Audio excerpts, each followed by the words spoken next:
بسم اللہ الرحمن الرحیم نحمدہ ونصلی علی رسولہ الکریم وآلہ واصحابہ اجمعین اما بعد السلام علیکم ورحمۃ اللہ وبرکاتہ۔ محترم ناظرین سامعین، آپ دیکھ رہے ہیں میرا یوٹیوب چینل بزمی عملیات اور میں ہوں آپ کا خادم عبد المجید۔ آج کا ہمارا ٹاپک پھر دعا حزب البہار شریف کے متعلق ہے۔ دوستو، میں نے آپ کو بتایا تھا کہ عملیات کی 3 قسمیں ہیں: نورانی، علوی، سفلی عملیات۔ پہلا درجہ نورانی اعمال کا ہے، دوسرا علوی کا۔ علوی اعمال ان اعمال کو کہا جاتا ہے جو اولیاء اللہ سے منقول ہیں، جیسے چہل کاف شریف، یہ حضرت شیخ عبد القادر جیلانی، محبوب سبحانی، غوث سمدانی رحمۃ اللہ علیہ سے منقول ہے، اور یہ دعا حزب البہار شریف شیخ ابو الحسن شاذلی رحمۃ اللہ علیہ سے منقول ہے، تو ان کو علوی اعمال کہا جاتا ہے۔ آگے چلنے سے قبل چھوٹی سی گزارش، چینل پر نئے ہیں تو چینل کو سبسکرائب کر دیں، ویڈیو کو لائک اور آخر میں شیئر ضرور کیجیے گا۔ دوستو، آگے چلنے سے قبل ایک بات اور بھی آپ کو بتا دوں درمیان کے اندر جملہ معترضہ کے طور پر، کہ آپ کوئی بھی عمل کرتے ہیں، جلالی جمالی قسم کا عمل کرتے ہیں، تو دوستو آپ حصار ضرور کیا کریں، ٹھیک ہے؟ کچھ اعمال تو ایسے ہوتے ہیں کہ ان میں حصار بدنی کافی رہ جاتا ہے، 3 بار آیت الکرسی، 3 بار چاروں کل پڑھ کر بندہ اپنے اوپر دم کر دے، بدنی حصار ہو جاتا ہے۔ لیکن جو تذکیرات کے اعمال ہوتے ہیں ان میں دائرہ لگانا پڑتا ہے، کڑا لگانا پڑتا ہے، تو اس کے لیے دوستو آپ کے پاس کیل ہونا چاہیے۔ دیکھو، جیسا کہ یہ کیل میرے پاس ہے، دیکھ لو، ایسا کیل آپ کے پاس بھی دوستو ہونا چاہیے۔ اب اس کیل کے ذریعے حصار کیسے لگایا جاتا ہے؟ 11 بار آیت الکرسی پڑھ کر اس پر پھونک ماریں اور اپنے ارد گرد خط کھینچ لیں، جتنا بھی آپ کھینچنا چاہیں، جس کے اندر آپ بآسانی بیٹھ بھی سکیں اور سو بھی سکیں، اتنا کھلا آپ کا حصار ہونا چاہیے، ٹھیک ہے دوستو؟ اور پھر وہی پڑھائی اپنے اوپر بھی دم کر دیں، اس سے آپ کا حصار ہو جائے گا۔ تو ایسا کیل رکھنا نہایت ضروری ہے۔ اور پھر اس کا ایک فائدہ بھی آپ دوستوں کو بتا دوں کہ اگر کوئی ایسا بندہ جو یہ چاہتا ہو کہ مجھے دائمی طور پر حصار حاصل ہو جائے، تو اس کیل پر ایک کیل لے لے، ایسا کیل، ٹھیک ہے؟ روزانہ 41 بار آیت الکرسی پڑھا کرے اور آیت الکرسی پڑھ کر اس پر دم کرے، اپنے تکیے کے نیچے رکھ کر سو جائے، تو انشاءاللہ کوئی جن بھوت اسے تنگ نہیں کرے گا، پھر یہ اس کے لیے دائمی حصار بن جائے گا۔ 41 روز تک بندہ یہی عمل کر لے، یعنی رات کو سونے سے قبل 41 بار آیت الکرسی پڑھے، کیل پر پھونک مارے، کیل کو تکیے کے نیچے رکھے، انشاءاللہ اس کی حفاظت رہے گی۔ پھر 41 رات کے بعد اس کا دائمی حصار بن جائے گا، پھر اس کیل کو صرف تکیے کے نیچے ہی رکھنا ہوگا۔ تو اس کی ضرورت چوٹی کے عاملین کو پیش آتی ہے، جن کا جادو سے، جنات سے زیادہ واسطہ رہتا ہے۔ آج کا ہمارا ٹاپک خاص تو تھا نا دعا حزب البہار شریف کے متعلق، لیکن یہ جملہ معترضہ درمیان میں آ گیا، میں نے کہا کہ اس کے بارے میں بھی کچھ ڈیٹیل آپ دوستوں کو دے دوں۔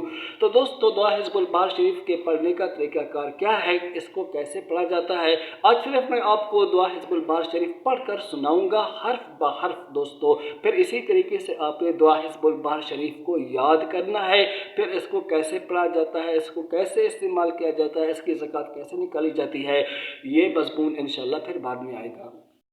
یہ ہے دوستو دعا حزب البہار شریف، دیکھ لیں، توجہ کے ساتھ دیکھ لیں، یہ ہے دعا حزب البہار شریف، ٹھیک ہے؟ یہ آپ لے لیں، آپ کو کسی نہ کسی کتب خانے سے یہ ضرور ملے گی، اسلامک کتب خانوں سے، 10 روپے کی یا 15 روپے کی، کچھ بھی مہنگی نہیں ہے۔ آپ عامل ہیں یا عام بندے ہیں، جادو جنات کا علاج کرتے ہیں، مریض ہیں یا ویسے عام بندے ہیں، یہ دعا آپ اپنے پاس ضرور رکھیں، ٹھیک ہے دوستو؟ اور ڈیلی آپ اس دعا کو ایک بار پڑھا کریں، ٹھیک ہے؟ اس کے کافی سارے فوائد ہیں، انشاءاللہ بعد میں بات ہوگی، آج میں آپ کو پڑھ کر یہ دعا سناتا ہوں، ٹھیک ہے؟ تو میں آپ کو زبانی سناؤں گا یہ دعا، ٹھیک ہے؟ اگر بشری لحاظ کے اعتبار سے انسان خطاؤں کا پتلا ہے، بندہ بھول بھی جاتا ہے، ٹھیک ہے؟ اگر میں کہیں بھول گیا تو انشاءاللہ میں اس کتاب سے دیکھ لوں گا، ٹھیک ہے؟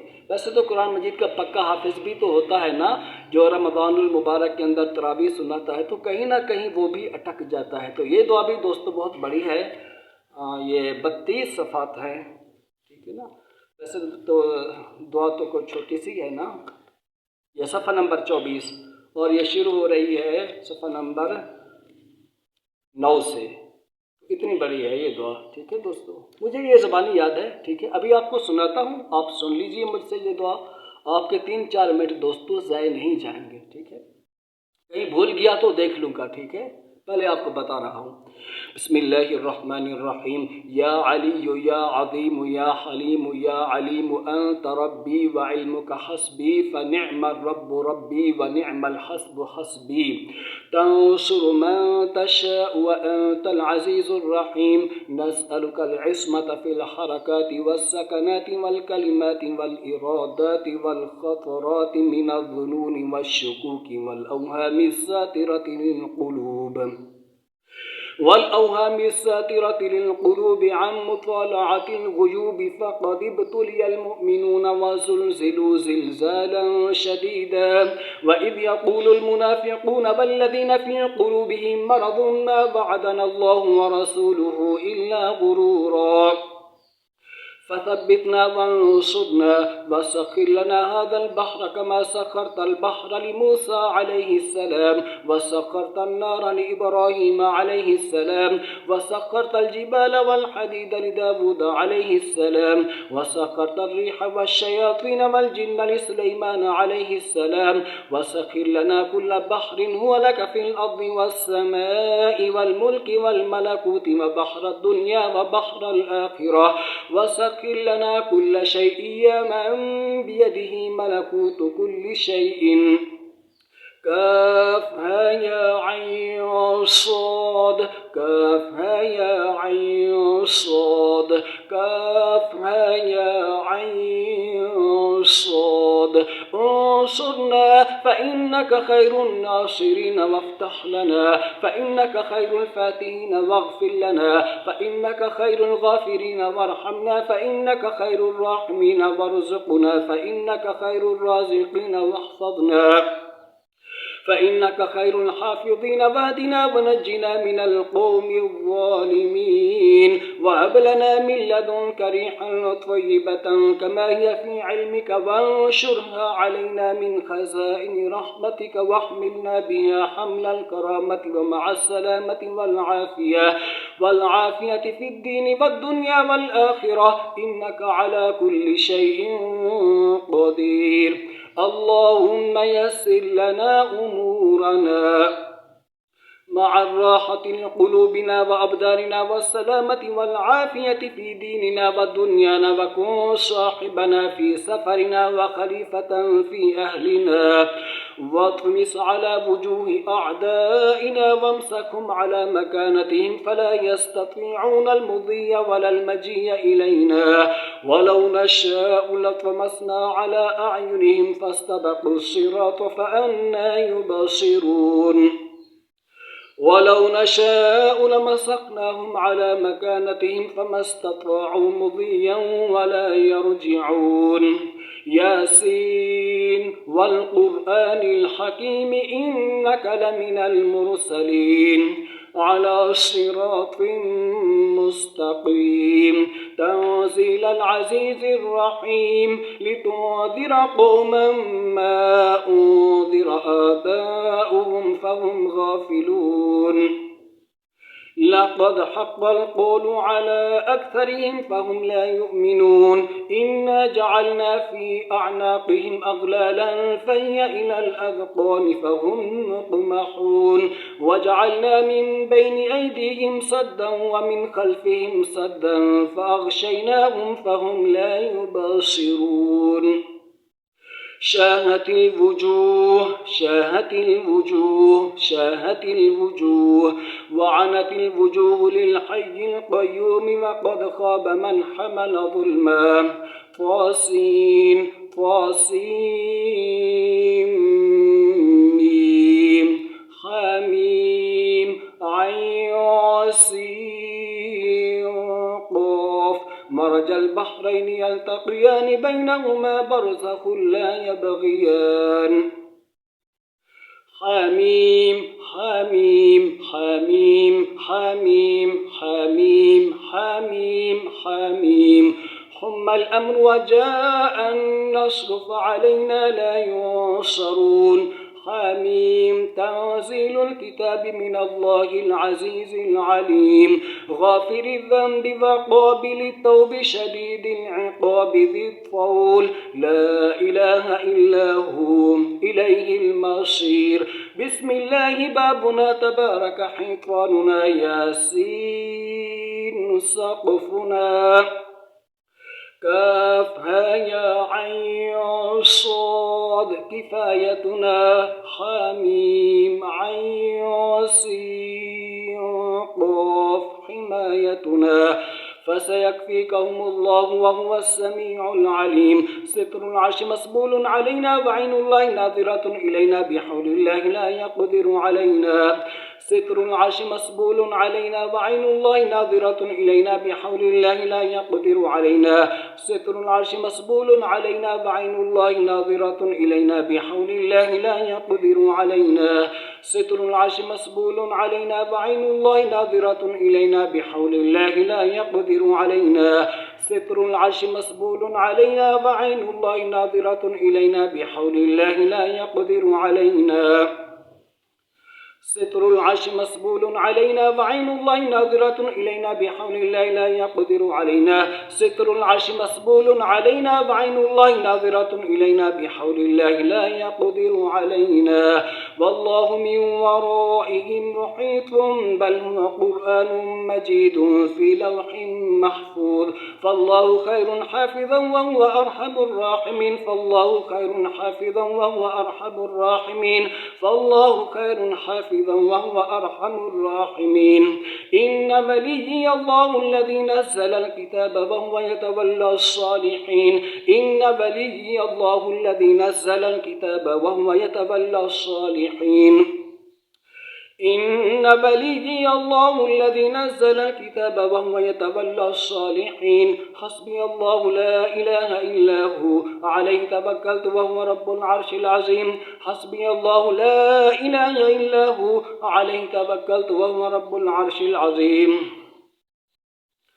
हस्बी अल्लाहु ला इलाहा इल्ला हु अलैहि तवक्कलतु व हुवा रब्बुल अर्शिल अज़ीम हस्बी अल्लाहु ला इलाहा इल्ला हु अलैहि तवक्कलतु व हुवा रब्बुल अर्शिल अज़ीम हस्बी अल्लाहु ला इलाहा इल्ला हु अलैहि तवक्कलतु व हुवा रब्बुल अर्शिल अज़ीम हस्बी अल्लाहु ला इलाहा इल्ला हु अलैहि तवक्कलतु व हुवा रब्बुल अर्शिल अज़ीम हस्बी अल्लाहु ला इलाहा इल्ला हु अलैहि तवक्कलतु व हुवा रब्बुल अर्शिल अज़ीम बिस्मिल्लाहिल्लज़ी ला यज़ुर्रु मअ इस्मिहि शैउन फ़िल अर्ज़ि वला फ़िस समाइ व हुवस समीउल अलीम बिस्मिल्लाहिल्लज़ी ला यज़ुर्रु मअ इस्मिहि शैउन फ़िल अर्ज़ि वला फ़िस समाइ व हुवस समीउल अलीम बिस्मिल्लाहिल्लज़ी ला यज़ुर्रु मअ इस्मिहि शैउन फ़िल अर्ज़ि वला फ़िस समाइ व हुवस समीउल अलीम वला हौला वला कुव्वता इल्ला बिल्लाहिल अलिय्यिल अज़ीम वला हौला वला कुव्वता इल्ला बिल्लाहिल अलिय्यिल अज़ीम वला हौला वला कुव्वता इल्ला बिल्लाहिल अलिय्यिल अज़ीम व सल्लल्लाहु तआला अला खैरि खल्क़िही मुहम्मदिन व आलिही व अस्हाबिही अजमाइन आमीन बिरहमतिका या अरहमर राहिमीन। देखो दोस्तों, अल्लाह के फज़ल व करम से मैं कहीं भी नहीं भूला और ये पूरी दुआ मैंने आपको पढ़कर सुना दी। ठीक है, तो दोस्तों आप इस दुआ को ले लेंगे और डेली जब आप एक बार पढ़ेंगे कुछ ना कुछ याद आपको हो जाएगी। ठीक है, ऐसा ऐसा जब आपको याद हो जाए तो फिर किसी को सुना दीजिए सही तलफ़्फ़ुज़ के साथ, फिर ये दुआ आपको बहुत काम आएगी। बाकी इस दुआ के पढ़ने का क्या तरीक़ाकार है, कैसे इशारात किए जाते हैं, कहाँ उंगलियां खोलनी है, कैसे बंद करनी है। ठीक है, और फिर इशारात नज़ारात कैसे किए जाते हैं, कहीं उंगली ऊपर खड़ी की जाती है, कहीं तसव्वुर किया जाता है कि यहाँ पर आपने अपना मतलब अपना ख्याल दिल में लाना है।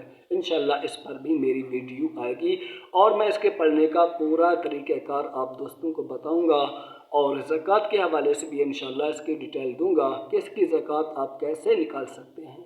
मैंने इसकी दोस्तों 3 ज़कातें निकाली हैं 2 माह सफ़र में, एक छोटी ज़कात निकाली और दूसरी इसकी बड़ी ज़कात निकाली।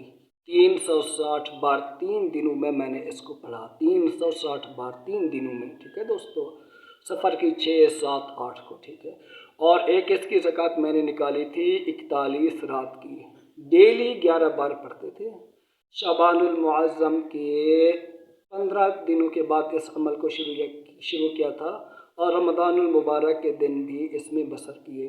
तो इसका एक तरीक़ाकार ये भी है। तो मैंने इसकी 3 ज़कातें निकाली हैं, 2 छोटी और 1 बड़ी। बड़ी ज़कात यही है 360 बार 3 दिनों में इस दुआ को पढ़ा जाए। बाकी पढ़ने का तरीक़ाकार क्या है इंशाअल्लाह अगली वीडियो में इंतज़ार कीजिएगा। पूरा मुकम्मल तरीक़ाकार आपको बताऊंगा और आप इस किताब को ले भी लें, ठीक है। ये दुआ आपको मिलेगी, PDF में तो होती है, गूगल पर सर्च करेंगे दुआ मिल जाएगी, लेकिन किताब का होना ज़रूरी है। इस पर जो अल्फाज आपको याद होंगे ना, PDF पर आपको मज़ा नहीं आएगा, ठीक है। ऐसी किताब ले लें और डेली जितना आपसे याद हो सकती है इस दुआ को ज़रूर याद करें, ठीक है। अगर बाकी आप आमिल कामिल बन रहे हैं तो एक ऐसा कील भी अपने पास ज़रूर रखिए और इसके ज़रिए से आप अपने इर्द गिर्द ख़त खींचा करें। जिन्नात की हाज़िरी के वक्त भी ऐसा इसके साथ भी हसार किया जाता है। इजाज़त दीजिए, वीडियो को शेयर, चैनल को सब्सक्राइब और लाइक ज़रूर कीजिए। दुआ में याद रखिए। अस्सलामु अलैकुम वरहमतुल्लाहि वबरकातुहू।